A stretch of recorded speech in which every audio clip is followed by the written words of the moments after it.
કેમ છો વિદ્યાર્થી મિત્રો? કેજીપી એજ્યુકેશનમાં હું કોમલ પટેલ આપ સર્વેનું સ્વાગત કરું છું. આજે હું ગુજરાતી વિષયમાં ગ્રામરનો એક ટોપિક અલંકાર લઈને આવી છું ને જેને આજે આપણે શીખવાના છે. તો વિદ્યાર્થી મિત્રો ચાલો શીખીએ અલંકાર. તો વિદ્યાર્થી મિત્રો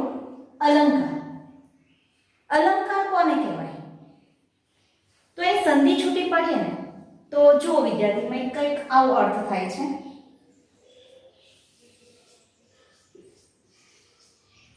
અલમ અલમ વત્તા કાર. જો એનો અર્થ જોઈએ તો અલમ એટલે પર્યાપ્ત અને કાર એટલે કરનાર. બરાબર છે? જો અહીંયા શું લખેલું છે? અલમ એટલે પર્યાપ્ત અને કાર એટલે કરનાર. તો અલંકાર જ્યારે કોઈ વાક્યમાં કે કોઈ પંક્તિમાં જ્યારે અલંકારનો ઉપયોગ કરવામાં આવે ને, અલંકારનો ઉપયોગ કર્યા પછી પર્યાપ્ત છે, બીજા કશાની જરૂર પડતી નથી, જ્યારે આવું કહેવામાં આવે ત્યારે આ અલંકારનો ઉપયોગ વાક્યમાં કરવામાં આવે છે. બીજી રીતે જોઈએ તો અલંકાર જે શબ્દ છે એ અલંકાર શબ્દ સંસ્કૃત શબ્દ અલમ વત્તા કૃ પરથી ઉતરી આવ્યો છે. અને સાદી ભાષામાં કહીએ ને તો અલંકાર એટલે આભૂષણ. જેમ એક સ્ત્રી કે નારી પોતાને વધુ સુંદરવાન બનાવવા માટે આભૂષણોનો અલંકારનો ઉપયોગ કરે છે અને તેની સુંદરતા વધી જાય છે, તેવી જ રીતે ભાષાની અંદર અલંકારનો ઉપયોગ કરવામાં આવે છે. કાવ્ય પંક્તિની અંદર ઉપયોગ કરવામાં આવે છે, ગદ્યાંશની અંદર પણ એનો ઉપયોગ કરવામાં આવે છે. તો આ હતી અલંકારની સામાન્ય માહિતી. તો વિદ્યાર્થી મિત્રો હવે અલંકાર આપણે શીખવાના છે. તો અલંકાર જે છે એ અલંકારના બે પ્રકાર છે. અહીંયા મેં લખ્યું છે કે અલંકારના બે પ્રકાર છે, એક શબ્દ અલંકાર છે અને એક અર્થ અલંકાર છે. તો ઘણીવાર વિદ્યાર્થીઓ આ બે અલંકારમાં જ કન્ફ્યુઝ થતા હોય છે કે શબ્દ અલંકાર કોને કહેવાય ને અર્થ અલંકાર કોને કહેવાય. તો વિદ્યાર્થી મિત્રો શબ્દ અલંકાર એટલે જ્યાં શબ્દની ચમત્કૃતિ ઉત્પન્ન થાય એને શબ્દ અલંકાર કહેવામાં આવે. અર્થ અલંકાર એટલે જ્યાં અર્થની ચમત્કૃતિ ઉત્પન્ન થતી હોય તેને અર્થ અલંકાર કહેવામાં આવે છે. આ વસ્તુને વધુ વિસ્તારથી સમજવા માટે એને વર્ગીકૃત કર્યા છે મેં. તમે જોઈ શકો છો કે અલંકાર છે, અલંકારના બે પ્રકાર છે, એક શબ્દ અલંકાર અને એક છે અર્થ અલંકાર. તો વિદ્યાર્થી મિત્રો તમે જુઓ મેં અહીંયા લખ્યું છે કે જે અલંકાર દ્વારા શબ્દોની ચમત્કૃતિ સર્જાતી હોય તેને શબ્દ અલંકાર કહે છે. શાના દ્વારા? તો અહીંયા ભાર આપવાનું છે શબ્દો ઉપર. આ અલંકાર આવે એટલે શબ્દો યાદ રાખવા. શબ્દોની ચમત્કૃતિ જ્યારે સર્જાય ત્યારે શબ્દ અલંકાર બને છે. અર્થ અલંકારમાં જોઈએ તો અર્થ અલંકાર દ્વારા અર્થની વાક્યમાં આપેલ શબ્દના અર્થની જ્યારે ચમત્કૃતિ યોજાતી હોય તો તેને અર્થ અલંકાર કહેવામાં આવે છે. ત્યારબાદ હવે આગળ જુઓ. શબ્દ અલંકારો ભાષાને બાહ્ય સૌંદર્ય આપે છે. શું જોયું આપણે કે શબ્દ અલંકાર છે શું બતાવે છે? બાહ્ય સૌંદર્ય. બાહ્ય સૌંદર્ય એટલે શબ્દ જે લખેલા છે એના સૌંદર્યને જન્મ આવે છે. જેમ કે એક ઉદાહરણ જોઈએ તો કોકિલા કેલી કુંજન કરે છે તો આપણને શબ્દને સાંભળવા ગમે. આ શબ્દોની રમત છે. તો આ જે બાહ્ય સૌંદર્ય બતાવે છે એ શું છે? શબ્દ અલંકાર છે. હવે અર્થ અલંકારમાં જોઈએ તો જ્યારે અર્થ અલંકાર અર્થની અભિવ્યક્તિ રસપ્રદ બનાવે છે. જ્યારે જે શબ્દ લખ્યો છે એ શબ્દનો અર્થ નીકળે અને એની અભિવ્યક્તિ રસપ્રદ બને છે. બરાબર છે? ત્યારે આપણે એને અર્થ અલંકાર કહીએ છીએ. વિદ્યાર્થી મિત્રો આગળ જુઓ. શબ્દોની અદલા બદલી કરીને એટલે કે જો શબ્દો આપ્યા છે, માનો શબ્દ અલંકાર છે એનું એક ઉદાહરણ એ લખ્યું છે. શબ્દ અલંકારનું ઉદાહરણ લખીએ અને એ અલંકાર તમે એમ કહો કે એનો બીજો કોઈ સમાનાર્થી શબ્દ આપણે મૂકી દઈએ તો શું એ અલંકાર શબ્દ અલંકારની જે ચમત્કૃતિ સર્જાય છે એ આપણને આપી શકે ખરી? ચમત્કૃતિ સર્જાઈ શકે ખરી? તો જો એના માટે એક ઉદાહરણ લખ્યું છે. કૂચી કરાઉં કરુણાનંદ કેરી. શું લખ્યું છે? કૂચી કરાઉં કરુણાનંદ કેરી. તો હવે અહીંયા જો આ જે ઉદાહરણ આપણે આપ્યું છે એ ઉદાહરણમાં આપણે એને લગતા સમાનાર્થી શબ્દો જો મૂકીએ તો શું એમાં ચોક્કસપણે જોઈએ. જો કુચીના જગ્યાએ મેં ચાવી લીધેલો સમાનાર્થી શબ્દ, કરાવની જગ્યાએ મેં લઉં છું બનાવું, કરુણાનંદ બેઠો શબ્દ મૂક્યો છે તેની જગ્યાએ ની. તો મેં તમે જુઓ અહીંયા કે ચાવી બનાવું કરુણાનંદની, તો શું શબ્દની ચમત્કૃતિ થાય છે? અહીંયા આ શબ્દ તમે કહેશો કે મેડમ અહીંયા ક ક ક ક આવે એટલે શબ્દ અલંકારનો વર્ણ અલંકાર અહીંયા બને છે.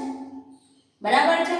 પણ વિદ્યાર્થી મિત્રો અહીંયા તમે જોઈ શકો કે શબ્દોની જે ચમત્કૃતિ હોય, અહીંયા કુચી, કરાઉં, કરુણાનંદ, કેરી, એક એક વર્ણ રિપીટ થાય છે તો બોલવાની મજા આવે છે. શબ્દોની રમત અહીંયા જોવા મળે છે.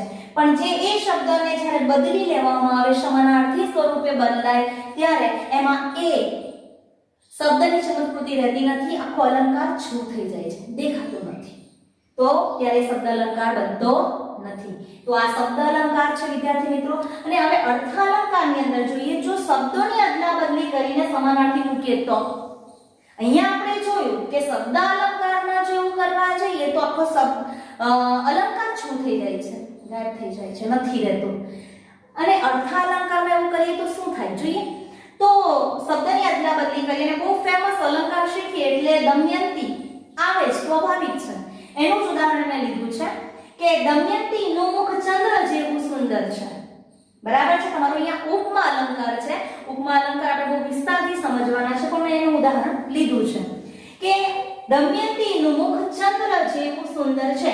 હવે દમયંતીનું મુખ એ ઉપમેય છે, એની સરખામણી આપણે ચંદ્રની સાથે કરી છે એટલે એ ઉપમાન છે.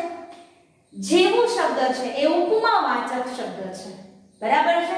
તો અહીંયા મેં લખ્યું પણ છે કે ઉપમેયની ઉપમાન સાથે સરખામણી છે. જેવું ઉપમાવાચક શબ્દ તેના દ્વારા અભિવ્યક્તિની સચોટતા છે. ક્લિયર થાય છે કે હવે દમયંતીનું મુખ કોના જેવું, તો કે ચંદ્ર જેવું છે. આ એની અભિવ્યક્તિ સચોટપણે આપણને જોવા મળે છે. પણ જો એનો સમાનાર્થી શબ્દ મૂકવામાં આવે તો એ સચોટતા રહે છે ખરી? તો જુઓ, દમયંતી શબ્દ નામ મેં એવો જ રાખ્યો છે. મુખની જગ્યાએ આપણે એનો ચહેરો કરી દઈશું. ચંદ્રની સમાનાર્થી શબ્દ છે શશી, અને જેવુંની જગ્યાએ આપણે કરીએ શમ. સુંદરની જગ્યાએ આપણે કરીએ શોભે છે. તો તમે જોઈ શકો છો કે દમયંતીનો ચહેરો શશી સમ શોભે છે. વાક્ય જે હતું એના સમાનાર્થી શબ્દ બદલવાથી વાક્યમાં અલંકાર જે છે એનો અર્થ નિષ્પન્ન થાય છે, ગાયબ થતો નથી. તમે શબ્દ અલંકારની અંદર જોયું તો શું જોયું? અલંકાર જ નથી રહેતો.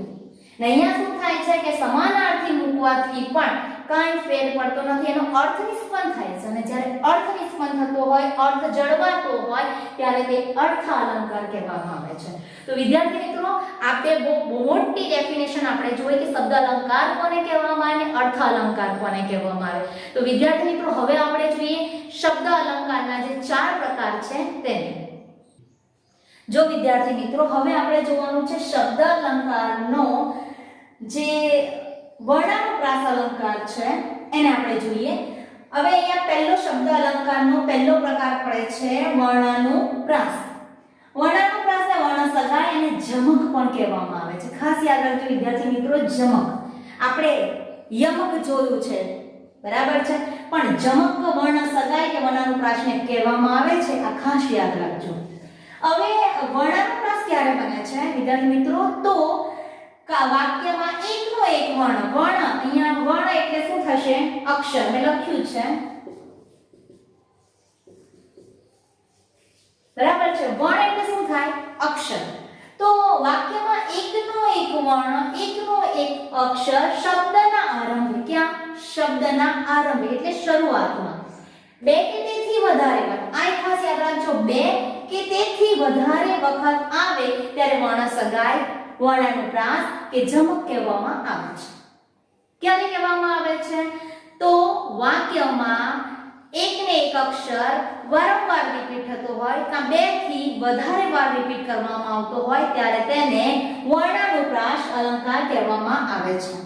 હવે વિદ્યાર્થી મિત્રો જુઓ, એનું ઉદાહરણ આપણે જોઈએ તો ઝૂકી ઝાડના ઝુંડની ઝાઝી ઝાડી. શું કીધું છે? ઝૂકી ઝાડના ઝુંડની ઝાઝી ઝાડી. હવે ઝૂકી એટલે નમી ગઈ, બરાબર છે. જો આ શબ્દ શબ્દની જગ્યાએ આપણે જોયું હતું કે શબ્દ અલંકાર ક્યારે બને, જ્યારે શબ્દની ચમત્કૃતિ હોય. અને અહીંયા તમે જોઈ શકો જ જ જ જ જ આવે છે. અહીંયા વર્ણ, બરાબર છે, જે આપણી વ્યાખ્યા છે એ પ્રમાણે કે વર્ણ કે અક્ષર શબ્દના આરંભે, તો આપણે જોઈ શકીએ કે શબ્દના આરંભે આપણે જ જ જ જોઈએ છે. તો અહીંયા શું જોવા મળે? તો અહીંયા આપણને જોવા મળે છે ધ્વનિ માધુર્ય. બરાબર, શું જોવા મળે છે? ધ્વનિ માધુર્ય અહીંયા આપણને જોવા મળે છે વિદ્યાર્થી મિત્રો. એટલે અહીંયા ઝૂકી ઝાડના ઝુંડની ઝાઝી ઝાડી, ઝ ઝ ઝ આવે એટલે વર્ણાનુપ્રાસ આવે, ફિટ થઈ જવું જોઈએ. દોડા ધાવણ કેરી ધારાએ ધારાએ પામ્યું કશુંબીનો રંગ, તો તમે જોઈ શકો દ દ દ દ, બરાબર છે. 1 2 3 4 વાર રિપીટ થયો છે. બે કે તેથી વધુ વાર આવે અને જે શબ્દના આરંભે અક્ષર રિપીટ થતો હોય તો તેને આપણે વર્ણાનુપ્રાસ કહીએ છીએ, વર્ણસગાઈ કહીએ છીએ, કા જમક કહીએ છીએ. બરાબર છે. કાળા કર્મનો કાળો મોહન કાળું એનું નામ. બરાબર છે. તો તમે જોઈ શકો અહીંયા કે ક ક ક ક આવે છે. તો જ્યારે ક ક ક બે થી વધારે વાર આવતો હોય ત્યારે વર્ણાનુપ્રાસ અલંકાર બને છે. હવે અહીંયા પણ બીજું ઉદાહરણ જો, કાળને કેવી રીતે કબજે કરશો કાળુભાઈ, તો અહીંયા જો ક ક ક ક ક. વિદ્યાર્થી મિત્રો, તમને ખ્યાલ આવવો જોઈએ કે વર્ણાનુપ્રાસ અલંકાર ક્યારે બને છે? કે જ્યારે શબ્દના આરંભે એક ને એક અક્ષર પુનરાવર્તન પામે કે બે થી વધારે વાર આવે ત્યારે વર્ણાનુપ્રાસ અલંકાર બને છે. મોટે ભાગે આપણે વાતોમાં કહેતા હોઈએ છે કે કાકાએ કાકીને કાચના કબાટમાંથી કાચી કેરીનું કચુંબર કાઢવા કહ્યું. તો તમે જોઈ શકો આમાં શું છે? ક ક ક ક ક છે, તો વર્ણાનુપ્રાસ અલંકાર બન્યું. બીજું ઉદાહરણ આપો હિન્દીમાં, चंदू के चाचा ने चंदू की चाची को चांदनी चौक में चांदनी रात में चांदी की चम्मच से चटनी चटाई. तो તમે શું જોયું? અહીંયા ચ ચ ચ શું જોવા મળે છે? અહીંયા અક્ષર જે છે એની રમત છે, શબ્દો રિપીટ થાય છે, અક્ષર રિપીટ થાય છે, એની મજા છે. બરાબર છે. તમે એક ગરબો જોયો છે, એ ગરબામાં છે સાંકડી શેરીમાં મારા સસરાજી મળ્યા, તો એમાં શું રિપીટ થાય છે? કયો અક્ષર રિપીટ થાય છે? સ સ સ. બીજું એક છે ઓઢેલી પાપણના પડદા ઉઘાડી તુજા, સોનેલી સ્વપ્ન બતાવી તુજા. સુંદરનું આ કાવ્ય છે. એ કાવ્યમાં શું જોવા મળે? પોઢેલી, તો પપનો પપ અક્ષરનું ઉચ્ચારણ થાય છે, રિપીટ થાય છે, બે થી વધારે વાર થાય. શશ સોનેલી સોનેલું બતાવી જા, તો શશ અક્ષરનું શું થાય છે? પુનરાવર્તન થાય છે. તો ત્યાં કયો અલંકાર બને છે? વર્ણાનુપ્રાસ અલંકાર બને છે. વિદ્યાર્થી મિત્રો, ખાસ યાદ રાખજો કે શબ્દ અલંકારનો પહેલો અલંકાર છે વર્ણાનુપ્રાસ. વર્ણાનુપ્રાસ એટલે એક અક્ષર શબ્દના આરંભે જે હોય એ બે થી વધારે વાર જ્યારે પુનરાવર્તન પામે ત્યારે વર્ણાનુપ્રાસ અલંકાર બને છે. ચલો વિદ્યાર્થી મિત્રો, હવે તમે જુઓ શબ્દ અલંકારનો બીજો પ્રકાર છે શબ્દાનુપ્રાસ. જો અહીંયા ધ્યાન આપજો તમે. અહીંયા આપણે અલંકારના બે પ્રકાર જો, તેમાં એક હતો શબ્દ અલંકાર અને બીજો હતો અર્થ અલંકાર. હવે શબ્દ અલંકારનો બીજો પ્રકાર પડે છે શબ્દાનુપ્રાસ. અલગ છે, ધ્યાન આપજો, સરખું લાગે આપણને. શબ્દાનુપ્રાસ અને શબ્દાનુપ્રાસનો બીજો પેટા પ્રકાર કહી શકાય અને એ છે યમક, એને જડ બી કહેવાય. બરાબર છે. આપણે આગળ વર્ણાનુપ્રાસ સમયની અંદર જમક જોયું, અહીંયા જડ છે, ધ્યાન આપજો. તો વિદ્યાર્થી મિત્રો, તમે જુઓ શબ્દાનુપ્રાસ કોને કહેવામાં આવે છે?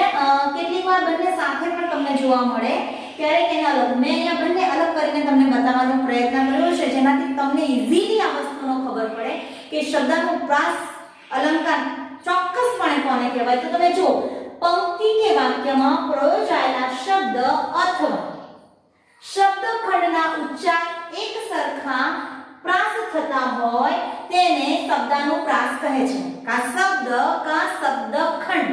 તમે કહેશો શબ્દખંડ કોને કહેવાય? તો એક આખો શબ્દ હોય, એ શબ્દને આપણે અડધો એનો ખંડ પાડીને એનો અડધો જ ભાગ લઈએ છીએ, તેને શબ્દખંડ કહેવાય. એ ઉદાહરણ દ્વારા તમને વધુ ચોકસાઈથી ખબર પડશે. તો એના માટે તમે ઉદાહરણ જુઓ. ખાસ વ્યાખ્યામાં સમજ પડવી જોઈએ કે વાક્યમાં પ્રયોજાયેલા શબ્દ છે કા શબ્દ હોય કા શબ્દખંડ એક સરખા થતા હોય કા પ્રાસ થતો હોય તો તેને આપણે શબ્દાનુપ્રાસ અલંકાર કહીએ છીએ. તો અહીંયા જો મેં લખ્યું છે સંસારની માયાની છાયામાંથી કાયાને મુક્ત કરવા ગોવિંદ રાયાની માયા કરો. સાચી વાત છે અહીંયા કે સંસારની જે માયા છે કે આ માયા લીધો શબ્દ, પછી બીજો લીધો છાયા, પછી લીધો કાયા, પછી આ ગોવિંદ રાયા આખો શબ્દ છે. તમે જુઓ ધ્યાનથી કે આપણે અહીંયા છૂટક શબ્દ છે માયા, છાયા, કાયા.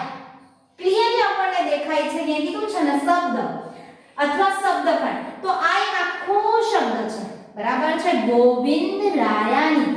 તો આપણને પ્રાસ બેસે છે તો આપણે ગોવિંદ રાયામાંથી ફક્ત શું લઈએ છે? રાયા. તો આ પ્રાસ બેસી ગયો, માયા, રાયા, છાયા, કાયા. તો આને કહેવાય શબ્દખંડન કે આ એક આખો શબ્દ છે, એમાંથી આપણે ફક્ત રાયા જે પ્રાસ મળે છે એ શબ્દ લીધો તો એને કહેવાય શબ્દખંડનના ઉચ્ચાર સરખા થાય જ્યાં પ્રાસ મળે છે તો એને આપણે શબ્દાનુપ્રાસ કહીશું. ક્લિયર થયું? એટલે સંસારની જે આ માયા છે એ છાયામાંથી આપણી જો કાયાને મુક્ત કરવી હોય, ગોવિંદ રાય એટલે કૃષ્ણ, કૃષ્ણ રાયા એટલે રાજા થાય, બરાબર છે. કૃષ્ણ રાજાની માયા કરો, માયાની ભક્તિ કરો, બરાબર છે. આ એનો અર્થ થાય છે. ને અહીંયા આપણો બને છે શબ્દાનુપ્રાસ અલંકાર. બીજું ઉદાહરણ જુઓ તમે. હવે રંગ બની તંગ મચાવી જંગ પીયો જીભંગ. તો અહીંયા પણ તમે જોશો રંગ, તંગ, જંગ અને અહીંયા આખો પીયોજી ભંગ છે, પણ આપણે અહીંયાથી ખાલી લેવાનો છે ભંગ. શબ્દખંડન થયો અહીંયા પણ.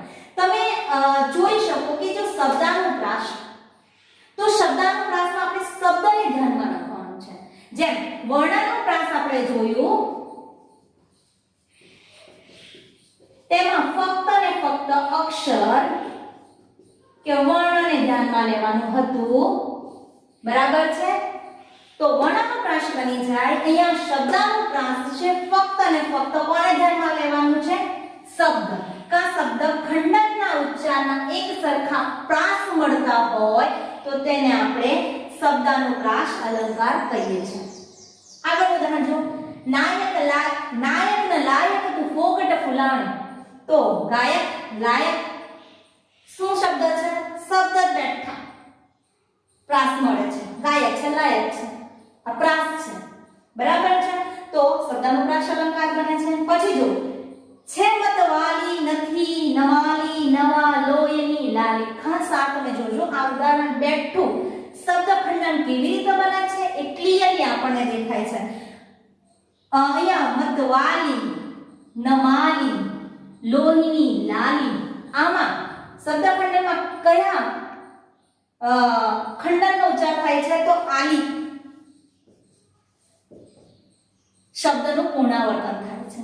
આ એક પણ એક શબ્દખંડનનું પુનરાવર્તન કહેવામાં આવે કે વાલી, માલી, લાલી. એમાં તમે જોશો ઉચ્ચાર કરશો તો આલી, વાલી, આલી, માલી, આલી, લાલી, આલી. એટલે આલીનું શબ્દખંડનનું પુનરાવર્તન થઈ રહ્યું છે ત્યારે શબ્દાનુપ્રાસ અલંકાર બને છે. શબ્દ દ્વારા ચમત્કૃતિ ઉત્પન્ન થાય છે. શાના દ્વારા? તો શબ્દો દ્વારા જ્યારે ચમત્કૃતિ ઉત્પન્ન થાય, એક સરખા પ્રાસ લાગતા હોય તો તેને આપણે શબ્દાનુપ્રાસ અલંકાર કહીએ છીએ. આગળનું ઉદાહરણ જુઓ તમે. કોડ ભરી અંગના તારા તે અંગ મહી રંગ સા અંગના. તો તમે અહીંયા જુઓ, અહીંયા પણ શબ્દ છે અંગના. આપણે અહીંયા પણ શબ્દખંડન કરવાનું છે, ફક્ત લેવાનું છે અંગ. અહીંયા છે તારા તે અંગ, અહીંયા તો ચોક્કસપણે અંગ છૂટો જ આપી દીધો છે, રંગે છૂટો આપ્યો છે. હવે અહીંયા તમે જો અંગના છે, આ એક આખો શબ્દ છે. અહીંયા આપણે પ્રાસ વાળો નંગ શબ્દ છે, આપણે પણ એને શું કરવાનું છે? અંગ. અને એનો પ્રાસ આપણો અહીંયા બનશે, અહીંયા બનશે રંગ, અંગ, બરાબર છે. આની સાથે નથી બેસાડવાનો, આનો પ્રાસ આની સાથે કે આની સાથે બેસાડવાનો છે. એટલે ક્યારેક ક્યારેક શબ્દમાં આ રીતે પણ પ્રાસ બેસાડવામાં આવે છે ત્યારે શબ્દાનુપ્રાસ અલંકાર કહેવામાં આવે છે. તો વિદ્યાર્થી મિત્રો યાદ રાખજો, કા શબ્દ કા શબ્દખંડન, એના સિવાય પણ આવા પણ હોય. લીધું લીધું લીધું મેં તો નામ હરીનું લીધું. તો લીધું લીધું લીધું શબ્દ શબ્દનો ઉચ્ચાર વારંવાર થાય છે તો તે કયો અલંકાર બન્યો? શબ્દ અલંકાર. બરાબર છે. તો આવા જે શબ્દો હોય અને ઉચ્ચારમાં એક સરખા પ્રાસ થતા હોય તો ત્યારે શબ્દ અલંકાર, શબ્દાનુપ્રાસ અલંકાર બને છે. બરાબર છે. શબ્દાનુપ્રાસ જો હવે એનો પેટા પ્રકાર જે રીતે કહેવામાં આવે યમક, તો એને જોઈએ. તો યમક કેવી રીતે બને છે? બરાબર છે. તો એક જ પંક્તિ કે વાક્યમાં શું કીધું છે? એક જ પંક્તિ કે વાક્યમાં એક શબ્દ કે શબ્દ સમૂહનો વારંવાર ઉપયોગ થાય અને દરેક વખતે એનો અલગ અર્થ થતો હોય ત્યારે યમક અલંકાર બને છે.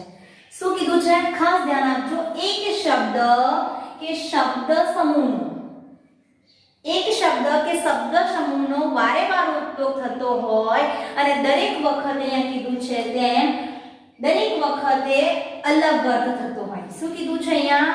શબ્દ કે શબ્દ સમૂહનો વારંવાર વાક્યમાં કે પંક્તિમાં ઉપયોગ થતો હોય અને દરેક વખતે એનો અર્થ જુદો જુદો થતો હોય ત્યારે યમક અલંકાર બને છે.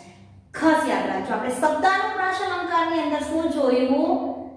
શબ્દ કે શબ્દખંડન, બરાબર છે, એનો વારંવાર ઉપયોગ થતો હોય, પુનરાવર્તન થતું હોય ત્યારે શબ્દાનુપ્રાસ અલંકાર બને. અહીંયા આપણે જોવાનું છે શબ્દ કે શબ્દ સમૂહનો વારંવાર ઉપયોગ થતો હોય પણ એનો દર વખતે અલગ અર્થ થતો હોય ત્યારે યમક અલંકાર બને છે. એક શોર્ટકટ રીત આપું તમને.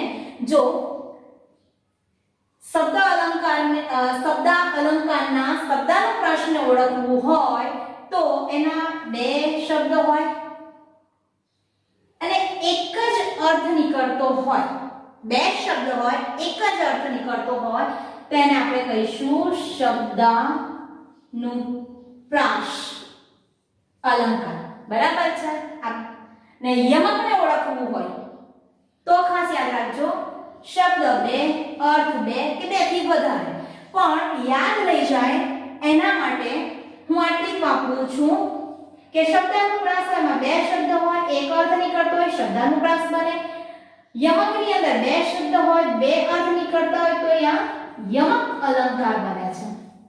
આ એક ટ્રીક સામાન્ય યાદ રાખવા માટેની કે ભાઈ બે શબ્દ એક અર્થ શબ્દાનુપ્રાસ, બે શબ્દ બે અર્થ તો યમક અલંકાર. અહીંયા કીધું છે એક શબ્દ કે શબ્દ સમૂહનો વારંવાર ઉપયોગ થતો હોય, દર વખતે તેનો અર્થ બદલાતો હોય ત્યારે યમક અલંકાર બને છે. ઉદાહરણ જોઈએ. જવાની તો જવાની. અહીંયા બે શબ્દ આવ્યા, એક છે જવાની, બીજું પણ છે જવાની. પણ અહીંયા કીધું છે એક શબ્દ કે શબ્દ સમૂહનો વારંવાર ઉપયોગ થાય અને દરેક વખતે તેનો અલગ અર્થ થાય. તો આ જે જવાની છે એનો અર્થ થાય યુવાની. ઘણાને અભિમાન હોય કે યુવાની રહેવાની છે પણ અહીંયા તરત જ કીધું જવાની છે, રહેવાની નથી. તો આ જવાની જવાના અર્થમાં છે. ખ્યાલ આવ્યો? એટલે મેં કીધું તેમ બે શબ્દ હોય, બે અર્થ અલગ અલગ થતા હોય, બે શબ્દ બે અર્થ થતા હોય તો યમક અલંકાર બને છે. ખાસ યાદ રાખજો. બીજું ઉદાહરણ જો. અખાડામાં જવાના મેં ઘણીવાર અખાડા કર્યા. હવે વિદ્યાર્થી મિત્રો અહીંયા તમે શબ્દ જોશો અખાડા, અખાડા. બે શબ્દ આવ્યા. આ અખાડા એટલે શું? કુસ્તી કરવાનું મેદાન. બરાબર છે. અને આ અખાડાનો અર્થ શું થશે? પ્રયત્ન. ક્યાં જવાના પ્રયત્ન કર્યા? કુસ્તીના મેદાનમાં જવા માટેના મેં ઘણા બધા પ્રયત્ન કર્યા. બે શબ્દ બે અર્થ યમક અલંકાર. યાદ રહ્યું? આગળ. આ તપેલી તપેલી છે ત્યાં તું તપેલી ક્યાં આવી? પ્રશ્નાર્થ પણ છે, છેલ્લે જોજો. શું કીધું છે? આ તપેલી તપેલી છે ત્યાં તું તપેલી ક્યાં આવી? ખ્યાલ આવ્યો? તપેલી એક, બે અને ત્રણ વાર એક શબ્દ કે શબ્દ સમૂહનો વારંવાર ઉપયોગ થતો હોય. જરૂરી નથી કે બે જ વાર આવે. આ શોર્ટકટ ટ્રી છે એટલે મેં કીધું છે કે બે શબ્દો હોય, બે વાર આવે તો યમક અલંકાર. પણ બે થી વધારે આવે આ શબ્દને આટલો પણ બનાવી શકાય. આ તપેલી તપેલી છે મીન્સ આ તપેલી એટલે વાસણ. આ તપેલી એનો અર્થ લઈએ આપણે ગરમ છે. તપેલી કેવી છે? ગરમ છે. અને આ તપેલીનો અર્થ લઈએ ગુસ્સાવાળો.